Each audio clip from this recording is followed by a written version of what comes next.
que cuando comenzó a evolucionar hubo una llamada divergencia evolutiva. Tres grandes ramas, ¿no? Una primera rama que nosotros la conocemos como reino dominio, eubacteria, reino dominio, arquea y reino dominio, eucaria. ¿Sí? Bien. Estos eucarios, por ejemplo, ¿cuándo se originaron? Acá. Hace 1500 millones de años atrás. Si estoy acá, 31 de diciembre. Si hago una regla de 3 simple, esos 1500, ¿a cuánto equivale? A 4 meses atrás más o menos. Es decir, la primera célula o núcleo con envoltura nuclear se formó más o menos a inicios de septiembre. ¿Entendió? Pero ¿por qué es tan importante esta célula? Porque esta célula, las eucarias, con el pasar del tiempo han dado origen a todos esos grandes grupos biológicos que hoy a simple vista vemos. Por ejemplo, a los animales, a los vegetales, a las algas, a los hongos y a los protozoos que están tratando hoy día con el profesor. ¿Sí? Esos 5 grandes grupos. ¿Sí? Estos son los llamados entonces eucariontes. ¿Y cuáles son los procariontes? ¿Cuáles son los procariontes? Pues vean, los procariontes son estos. Los procariontes involucran a los del dominio de eucaria y a los del dominio arqueo. ¿Se entiende? Y aquí rompo un gran mito que seguramente lo deben estar arrastrando de colegio. Se sacan el chip y lo botan a la basura.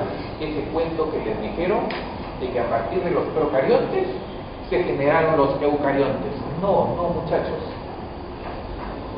Cada uno siguió su camino, consecuencia de esta divergencia evolutiva.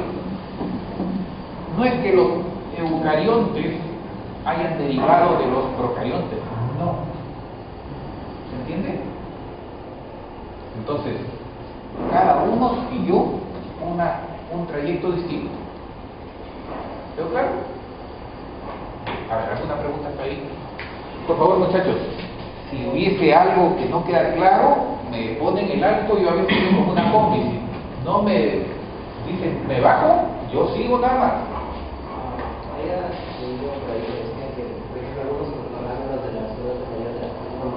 La teoría y los estudios. Que eran como procariotas que habían evolucionado o evolucionado. Te cuento un poquito.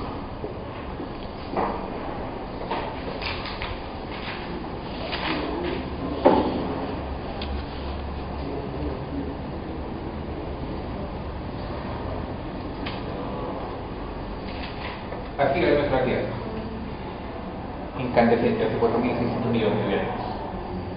¿Sí? Bien. Cuando se generó la Tierra, inmediatamente obviamente no hubo vida, pero sí hubieron una serie de condiciones para que se dé la vida. Hubo, por ejemplo, una gran abundancia de escasos compuestos químicos. Por ejemplo, había abundancia de CO2, había abundancia de metano, había abundancia de amoníaco, agua, obviamente, en fin. ¿Qué más? No había una atmósfera. Es decir, no había oxígeno. ¿No? ¿Por qué más se caracterizaba? Altas temperaturas, altas presiones. Y otro factor, una gran incidencia de radiación ultravioleta emitida por el Sol, porque no teníamos atmósfera. Cuando comenzó a darse esta evolución química, dio como resultado la formación de esta protocélula. Hay que asumir que esta protocélula, ojo, se desarrolló en condiciones de anoxia. Fue un organismo anaerobio.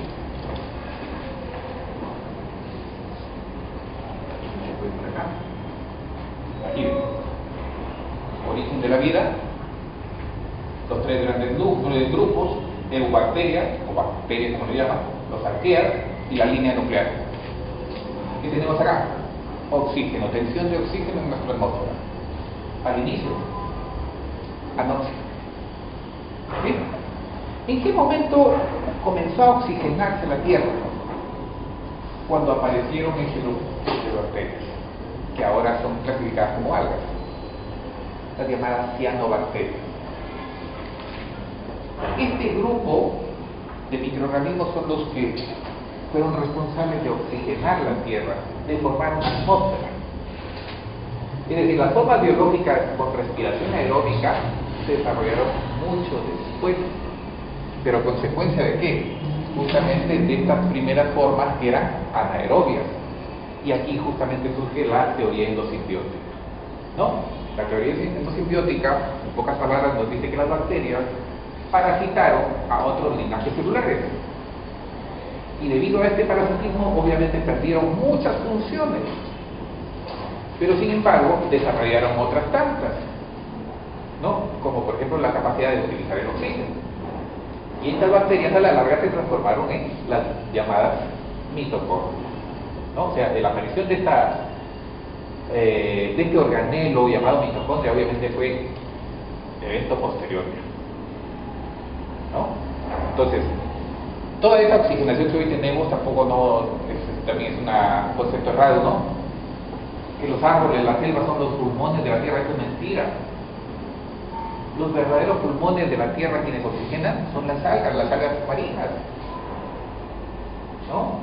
Si bien es cierto, las selvas también proveen de oxígeno a la Tierra, pero es una fracción muy pequeña si lo comparo frente a la biomasa de las algas. Entonces sí, es cierto, ¿no? Esta teoría endosimbiótica es lo más probable, lo más razonable es pensar recreación. Pero como repito, eso fue ya en eventos posteriores de la evolución. Pues si todas provienen de protocélula, que sería como una totipotente, ¿no? Sería como una célula totipotente. ¿Y por qué, dice que diferentes te explico un poquito. Raíces, ¿no? Una protocélula en esencia, ¿qué es esto?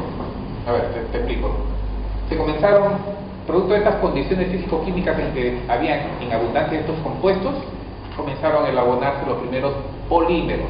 ¿Qué es un polímero? Un polímero es básicamente una molécula de alto peso molecular con unidades repetitivas, ¿cierto? Eso es un polímero. Entonces, ¿qué se comenzaron a elaborar? Los primeros polímeros, por ejemplo, los primeros ácidos grasos, por ejemplo, una serie de carbohidratos, por ejemplo, una secuencia de aminoácidos desordenadas. Estoy hablando de evolución química. Pero aquí quiero rescatar dos componentes principales. La aparición de los lípidos. Los lípidos, por sus mismas características físico-químicas, son invisibles en agua y comenzaron a formar películas. ¿Correcto? Eso por un lado.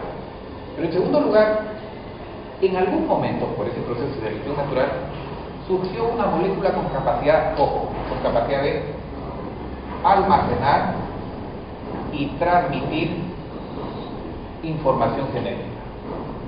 ¿Cuál fue probabilísticamente esa primera molécula? ¿Cuál fue? Pues bien, no es ninguno de los dos ácidos nucleicos que conocemos. Lo más plausible, lo más lógico de pensar es de que seguramente fue alguna molécula proteica, ¿no? Una molécula con una secuencia aminoácica tuvo quizás la capacidad de almacenar y transmitir información genética, ¿no? Y ya de ahí pasó al RNA, y del RNA a lo que hoy tiene el DNA. Entonces, cuando hubo la convergencia de esas películas de líquidos que formaban micelas y en su interior quedaban estas moléculas con capacidad de almacenar y transmitir información genética, a eso nosotros le llamamos protocélula. Por eso les decía, ¿no? Es una célula muy primitiva, pero ya desde el momento en que tenía la capacidad de dejar descendencia, ya decimos que fue el primer organismo vivo, ¿no? Por eso, muy distinto a lo que a las típicas células que hoy conocemos, obviamente. Pero a partir de esta protocélula hubo justamente esa divergencia evolutiva, consecuencia de esos distintos medio ambientes que posiblemente se originaron. Pero hubo estos tres grandes bloques, estos tres grandes grupos biológicos. Cada uno con su propia protocélula. No, derivado, ¿no? Por eso les decía, ¿no? La protocélula es la célula primitiva, la ancestral, pero consecuencia del entorno, del medio ambiente, de la adaptación, obviamente se fueron diseñando en el tiempo células con patrones o características propias, ¿no? Que ahora paso a describir, ¿no? Pero hubieron tres linajes, tres grandes ramas. ¿Correcto? Bien, entonces nos quedamos dos grandes grupos, los eucariontes y los procariontes. Y los procariontes involucran los eubacterias y las bacterias. ¿Cuál de estos dos grupos es de nuestro interés? Para el curso de microbiología médica. Las eubacterias. Estas no. El mismo término arquea me hace alusión de que son bacterias muy primitivas. ¿Las tenemos en la actualidad? Sí. Sí las tenemos. Pero quizás esto pueda sonar un poquito incongruente. Estas eubacterias a lo largo del tiempo han seguido evolucionando. ¿Quiénes han sido primero? ¿Las eubacterias o nosotros los animales?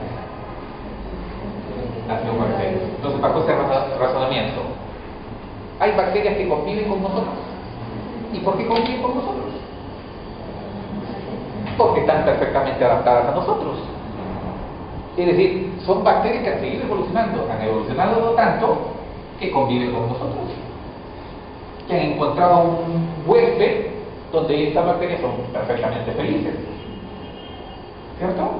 Entonces, este es el motivo, el grupo biológico sobre el cual va el desarrollo del curso. ¿Pero qué pasa con ellos? Las arqueas. Si yo, por ejemplo, la señorita Liz, tenemos práctica de microbiología y mañana, tráeme una muestra de arqueas.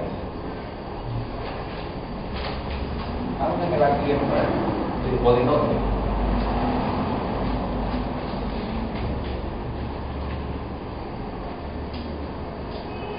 Si te digo de que estas son las evolucionadas y han evolucionado tanto que conviven y nos causan enfermedades muchas de ellas, pero estas no son evolucionadas, no tienen interés clínico porque no me causan enfermedades, no están adaptadas a mi organismo.